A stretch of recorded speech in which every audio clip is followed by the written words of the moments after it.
ચાલો વિદ્યાર્થી મિત્રો, આપણે એક સરસ ટોપિક જે નીટમાં એમસીક્યુ હોવાની સંભાવના પૂરેપૂરી એનો કન્સેપ્ટ ક્લિયર કરીએ. હા, ધ્યાન રાખશો કે હું પહેલાં નર પ્રજનન અંગ એની વાત સમજાવી દઉં, પછી કોઈની પણ પ્રોવાઈડી પૂછાશે મેં તો તમને આવડશે. આવડ્યા છે નર પ્રજનન અંગ, મતલબ કે પુંકેસર છે. પુંકેસર એની અંદર જે ઉપરનો ભાગ છે એને આપણે કહીશું પરાગાશય. પરાગાશય ધારી લો પરાગાશયનો આપણે લઈએ આડો છેદ. આડો છેદ એટલે દેખાશે લગભગ આ રીતની છે.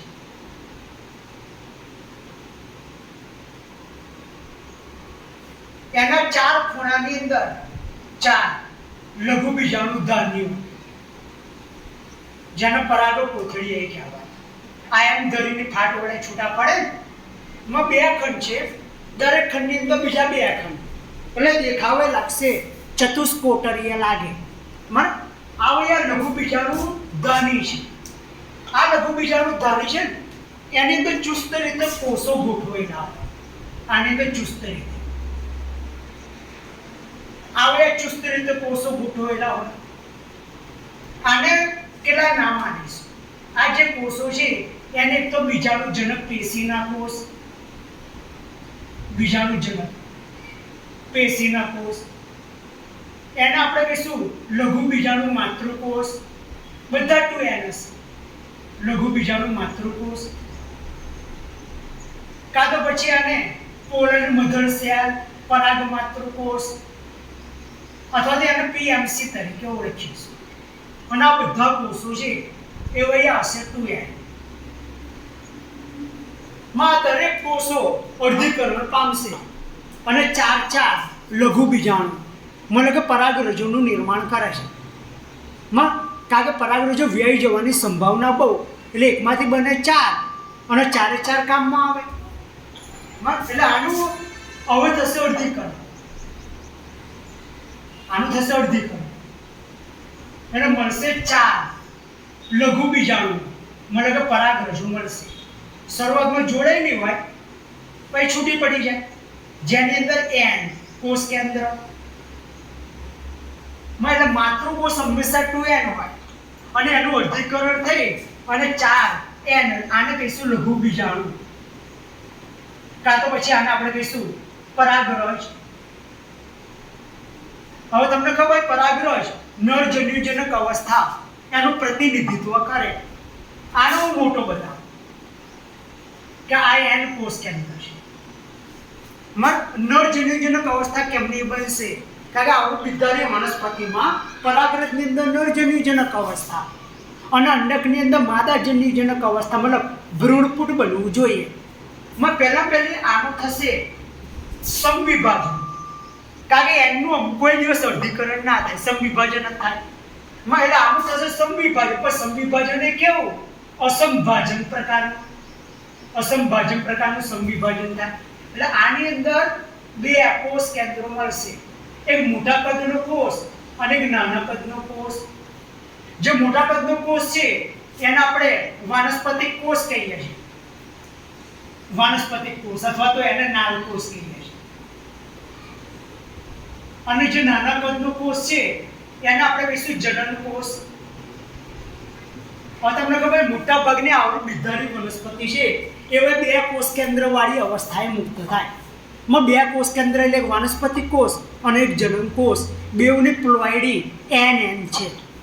આ વાનસ્પતિક કોષ ખોરાક સંચિત દ્રવ્યથી ભરેલા હોય અને એની અંદર મોટું અને અનિયમિત આકારનું કોષ કેન્દ્ર હોય છે. જ્યારે આ જનન કોષ છે એને કદમાં નાનો હોય અને એની અંદર ત્રાક આકારનું કોષ કેન્દ્ર હોય અને હવે વાનસ્પતિક કોષ એના કોષ રસની અંદર તરતો હોય છે. મોટા ભાગની 60% જેટલી આવૃત્તિધારી વનસ્પતિ આવી બે કોષ કેન્દ્ર વાળી અવસ્થાએ પરાગરજ મુક્ત થાય. પણ બાકીની વનસ્પતિ હોય છે એની અંદર આ જનન કોષનું આગળ જતા ફરી સમવિભાજન. એટલે એની અંદર વાનસ્પતિક કોષનો એવો પણ જનન કોષ છે એનું સમવિભાજન થાય એટલે મળશે બે નરજન્યુ પૂજન્યુ કે શુક્રકોષ કહીશું આને કહીશું નરજન્યુ, કાં તો પછી આને કહીશું પૂજન્યુ, કાં તો ભાઈ એને શુક્રકોષ તરીકે ઓળખાય. આમ 3 કોષ કેન્દ્ર વાળી અવસ્થા થઈ. એટલે આ નરજન્યુજનક અવસ્થા. હવે તમને કોઈની પણ પ્લોઇડી પૂછાય, જેમ કે પરાગ માતૃકોષની 2n અથવા તો લઘુ બીજાણુ માતૃકોષની 2n, લઘુ બીજાણુ છે એની n, વાનસ્પતિક કોષની n, જનન કોષની n અને પૂજન્યુ છે એની પણ n. નરજન્યુજનક અવસ્થામાં પસાર થયું ત્યારે એકવાર અર્ધીકરણ થયું અને 2 વાર સમવિભાજન થયું. એટલે ટોટલ કેટલા વિભાજનો થયા? 1 અર્ધીકરણ અને 2 સમવિભાજન થયા. ક્લિયર છો? હવે વાત કરીએ એવું ને એવું જ આપણે માદા પ્રજનન અંગ સ્ત્રી કેસર વિશે જોઈએ. વાત કરીએ માદા પ્રજનન અંગ. માદા પ્રજનન અંગ સ્ત્રી કેસર છે. તમને ખબર છે ઉપર પરાગાસન હોય, આ પરાગવાહિની, આ ફૂલેલો ભાગ જેને બીજાશય કે અંડાશય કહીએ, એની અંદર હોય પોલા, પોલાની અંદર નાનું જરાયું, એની પર અંડકનાળ અને એની પર આવી અંડક આવેલું છે. આ અંડક એ કહેવાય અને આને મહાબીજાણુ ધાની પણ કહેવાય. જે તે 4 ખૂણામાં 4 લઘુ બીજાણુ ધાની હતી એ જે રીતે આવે આ મહાબીજાણુ ધાની છે. મહાબીજાણુ ધાની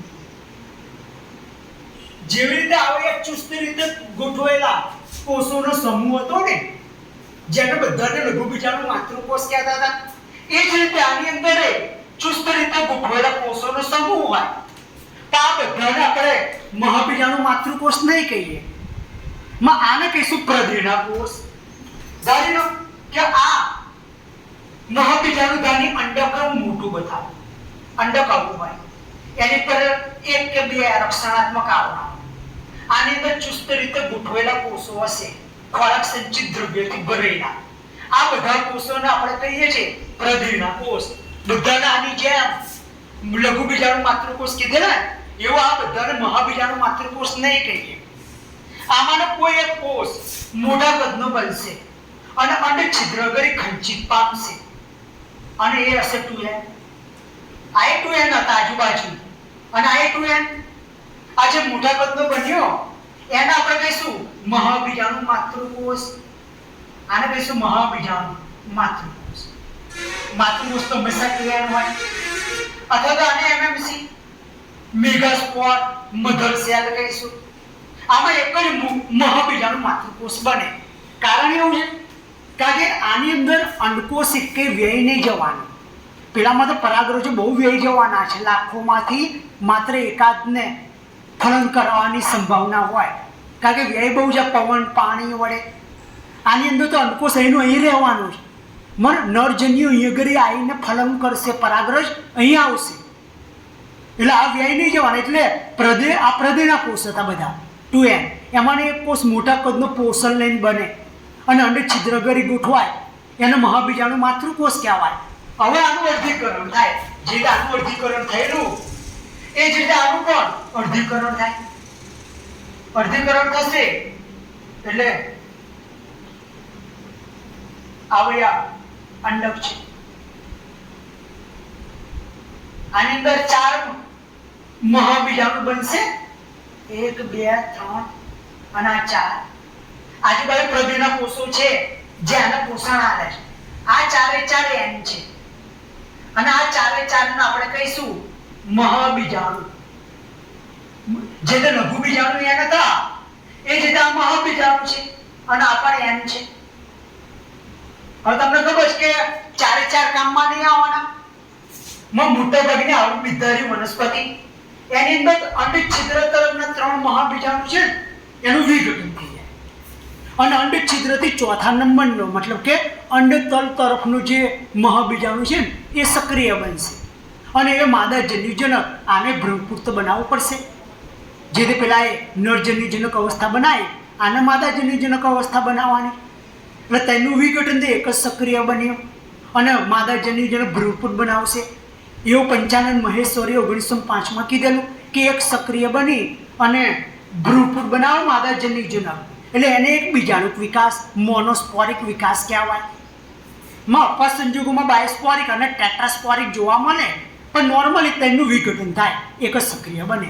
હવે આ જે સક્રિય બન્યો મહાબીજાણુ, એનું એક પછી એક એમ 3 વાર સમવિભાજન થાય. તમને ખબર છે એક કોષ હોય, પહેલી વાર વિભાજન થાય તો 2 મળે, અને બીજી વાર વિભાજન થાય તો ભાઈ 4 મળે, અને ત્રીજી વાર વિભાજન થાય તો ભાઈ 8 કોષ કેન્દ્રો મળે. શરૂઆતમાં કોષ દિવાલનું નિર્માણ નહીં થતું, ભાઈ કોષ દિવાલ ગોઠવાય છે અને માદા જન્યુજનક એટલે કે ભ્રૂણપૂટનું નિર્માણ થશે. એટલે 8 કોષ કેન્દ્રો ગોઠવાશે. એ પૈકી 3 કોષ કેન્દ્રો અંડછિદ્ર અગરી ગોઠવાશે. 3 કોષો અંડછિદ્ર અગરી અને અવયવ બનાવશે અંડપ્રસાધન.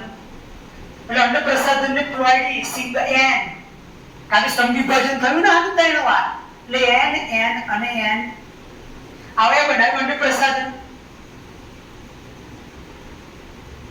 એની અંદર વચ્ચે હશે અંડકોષ અને આજુબાજુ જે છે એ વયા છે સહાયક કોષ, વચ્ચે છે અંડકોષ એની પ્લોઇડી એન, આજુબાજુ છે સહાયક કોષ એની પ્લોઇડી પણ એન. સહાયક કોષો પર તંતુમય પ્રસાધન હોય જે પરાગનલિકાને સહાયક કોષોમાં પ્રવેશ કરાવવામાં મદદ કરે, સહાય કરે. 3 કોષ કેન્દ્રો છે અંડક તળ તરફ ગોઠવાશે. એન આ 3 ને કહીશું પ્રતિધ્રુવ કોષો. પ્રતિધ્રુવ કોષો અને વચ્ચે 2 કોષ કેન્દ્રો છે એ વયા વચ્ચે ભેગા થશે અને કોષ એક બનશે. આને આપણે કહીશું દ્વિકીય કે ધ્રુવીય કોષ કેન્દ્ર. એટલે આમ જુઓ છો કોષો 1 2 3 4 5 6 અને વચ્ચે કોષ એક તો કોષ કેન્દ્ર 2 એટલે મતલબ 7 કોષો થયા, 7 કોષીય અવસ્થા અને કોષ કેન્દ્રો થયા 8 કોષ કેન્દ્રીય અવસ્થા. આને આપણે કહીશું માદા જન્યુજનક, મતલબ કે આને આપણે કહીશું ભ્રૂણપૂટ. માદા જન્યુજનક. આ ભ્રૂણપૂટ ક્યારે બને? જેવો પરાગરજ પરાગાસન ઉપર જેવો બેસે એટલે અંદર ભ્રૂણપૂટ બનવાનું ચાલુ થઈ જાય. કારણ કે પરાગરજમાં તો નરજન્યુજનક અવસ્થા હતી અને જેવો પરાગરજ પરાગાસન ઉપર જેવો બેસે એટલે અંદર ભ્રૂણપૂટ બનવાનું ચાલુ. ફરી એકવાર સમજી લો ભ્રૂણપૂટમાં કેમનું બને. અંડકની અંદર અંડક પોલાણની અંદર અંડક છે મહાબીજાણુધારી, એમાં ચુસ્ત રીતે ગોઠવેલા કોષો હતા.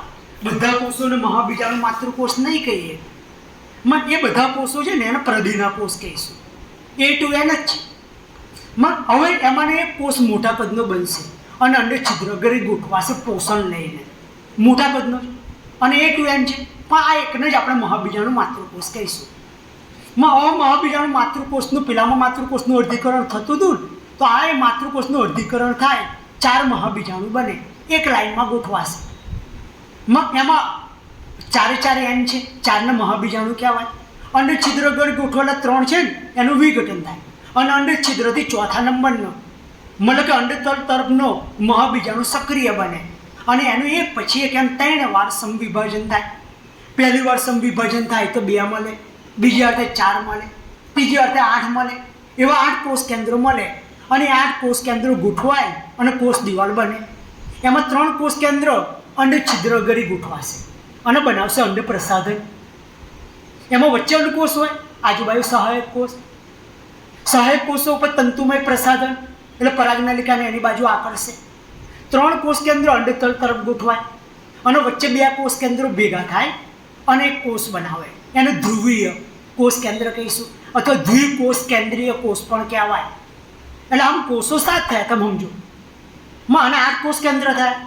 આવી અવસ્થાનો માદા જન્યુજનક કહેવાય. તો ભ્રૂણપૂટ બનવા માટે કેટલા કોષ વિભાજન થયા તમે જુઓ. પહેલી વખત થયું અર્ધીકરણ અને 3 વાર થયું સમવિભાજન. આમાં અર્ધીકરણ 1 વાર અને 2 વાર સમવિભાજન એટલે નરજન્યુજનક અવસ્થા બની. આની અંદર 1 વાર અર્ધીકરણ થયું અને 3 વાર સમવિભાજન થયું અને માદા જન્યુઓ છે ને મતલબ કે ભ્રૂણપુત્ર બને. ક્લિયર છો? હવે એ કરી પ્લોઇડીઓ બધાને પૂછાશે મને કે લઘુ બીજાણુ માતૃકોષ છે એની 2n, લઘુ બીજાણુની n જોતા રહેજો અંદર, વાનસ્પતિક કોષની n, જનન કોષની n અને પૂજન્યુ છે એની પણ n. આ નરની વાત. માદાની વાત કરીએ પ્રદીર્ણા કોષો એની 2n, મહાબીજાણુ માતૃકોષ છે એની 2n. હવે અડધી કરો તો એટલે 4 મહાબીજાણુ એની n, એમાં એક સક્રિય બન્યો એનું 3 વાર સમવિભાજન એટલે n. મતલબ કે અન્નપ્રસાધનમાં n, અન્નપ્રસાધનમાં વચ્ચે અન્નકોષ છે એની n, આજુબાજુ સહાયક કોષની n, પ્રતિધ્રુવ કોષોની n અને ધ્રુવીય કોષ કેન્દ્ર છે ને ધ્રુવીય વચ્ચે એની 2n થાય. બરાબર? એટલે આટલું કન્સેપ્ટ ક્લિયર કરી નાખો તો કોઈની પણ પ્લોઇડી પૂછાય તો તમને આવડી જાય. બરાબર? અને એવા એમસીક્યુ આપણે મૂકીશું. હવે નેક્સ્ટ લેક્ચરની અંદર આપણે કેમનું બેવનું ફલન થાય છે એ ભણીશું. એ આવૃત બિદ્ધારી દ્વિદળીય કે એકદળીય હોય એની અંદર બેવનું ફલન થાય. અનાવૃતમાં એક અવળું છે, આની અંદર બેવનું ફલન થાય ને એ આવૃત બિદ્ધારી વનસ્પતિની મુખ્ય લાક્ષણિકતા. મત એકવાર ધ્યાનથી સમજી લો અને આને રિલેટેડ કોઈ પણ એમસીક્યુ આવશે તો તમને આવડશે અને નીટ માટેનો અગત્યનો ટોપિક છે. Okay, thank you.